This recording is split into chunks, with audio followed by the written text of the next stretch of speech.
নমস্কার।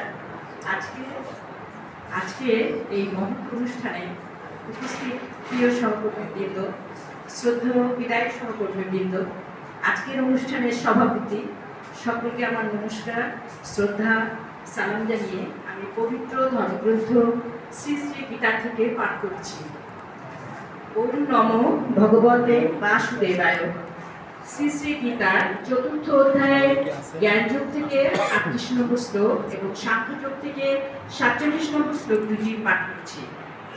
শ্রী ভগবানুবাচ ন হি জ্ঞানেন সদৃশং পবিত্রমিহ বিদ্যতে তৎ স্বয়ং যোগ সংসিদ্ধ কালেনাত্মনি বিন্দতি। এই জগতে জ্ঞানের মতো পবিত্র আর কিছু নাই। কর্মযোগে সিদ্ধ পুরুষ এই জ্ঞান কালক্রমে নিজের অন্তরে নিজেই লাভ করেন। শ্রী শ্রী গীতায় ভগবান শ্রীকৃষ্ণ কর্ম সম্পর্কে বলেছেন, কর্মই জীবন। জীবন ধারণের জন্য কর্ম করতে হবে, সেই কর্মকে নিষ্কাম কর্মে পরিণত করতে হবে।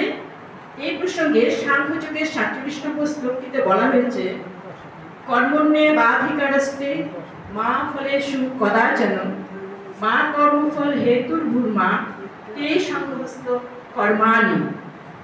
কর্মে তব অধিকার, ফলে তবু নয়। ফলাশক্তি ত্যাগ করো, কর্ম ত্যায্য নয়।